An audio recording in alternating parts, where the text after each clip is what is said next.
ఇవాళ ఒక 50 ఏళ్ల మహిళ మన ఓపీడీకి వచ్చారండి. తన కంప్లైంట్స్ వచ్చి నిద్రపోతుండగా కాళ్ళు పట్టేస్తున్నాయి, క్రాంపీ పెయిన్ వస్తుంది, దానివల్ల నాకు స్లీప్ డిస్టర్బెన్స్ అవుతుంది అని.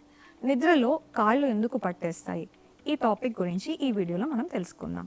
హాయ్, ఐమ్ డాక్టర్ వినూత్న ప్రసాద్ రెడ్డి, కన్సల్టెంట్ న్యూరాలజిస్ట్, వినూత్న Prasad advanced neuro and spine centre. Restless leg syndrome వినడానికి ఈ టర్మ్ కొంచెం ట్రికీగా అనిపించినా దీని సింటమ్స్ చాలా సింపుల్గా ఉంటాయి. పడుకున్నప్పుడు లేదంటే కాళ్ళు కదపకుండా ఉన్నప్పుడు ఒక డిస్కంఫర్ట్ కాళ్ళలో స్టార్ట్ అవుతుంది. సో ఆ డిస్కంఫర్ట్ చీమలు పారాడుతున్నట్టు ఉండడం, లేదు అంటే క్రాంపీ పెయిన్, భరించలేని నొప్పిలాగా రావడం, పట్టేసినట్టు అనిపించడం, ఇలాంటి లక్షణాలు ఉంటాయన్నమాట. సో నిద్రపోతున్నప్పుడు ఈ లక్షణాలు వచ్చినప్పుడు మనకు మెలకువ వస్తుంది. ఆ మెలకువ వచ్చినప్పుడు కాళ్ళు ఒత్తుకోవడం లేదంటే కాళ్ళు విదిలించడం వల్ల ఈ లక్షణాలన్నీ పోతాయి.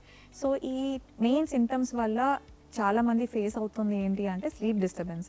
నైట్ టైం దీనివల్ల స్లీప్ డిస్టర్బెన్సెస్ రావడం వల్ల నెక్స్ట్ డే మన యాక్టివిటీస్ కూడా బాగా డిస్టర్బ్ అవుతాయండి.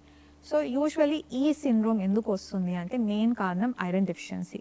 సో ఈ మధ్యకాలంలో ఆడవాళ్ళు ఎస్పెషల్గా హిమోగ్లోబిన్ తగ్గడం, ఐరన్ తగ్గడం, ఈ లక్షణాలు మనం బాగా చూస్తున్నాం. దానివల్ల వచ్చిన కాంప్లికేషన్ ఈ సిండ్రోమ్.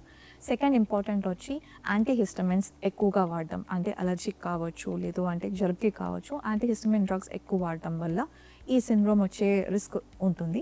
థర్డ్ ఇంపార్టెంట్ ఫ్యాక్టర్ వచ్చి ల్యాక్ ఆఫ్ ఫిజికల్ యాక్టివిటీ, అంటే సెడెంటరీ లైఫ్ స్టైల్, ఎంతసేపటికి కూర్చొని ఉండడం వల్ల కూడా కొంతమందికి పట్టేయడం లాంటివి జరుగుతూ ఉంటుంది.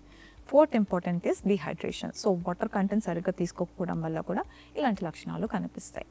సో దీన్ని ఎలా ట్రీట్ చేసుకోవాలి అనుకుంటే ప్రాపర్గా మన ఫుడ్ని హైజీన్గా మెయింటైన్ చేసుకుంటూ ఐరన్ సప్లిమెంటేషన్స్ తీసుకుంటే ఈ సిమ్టమ్స్ నుంచి మనం రిలీఫ్ పొందొచ్చు.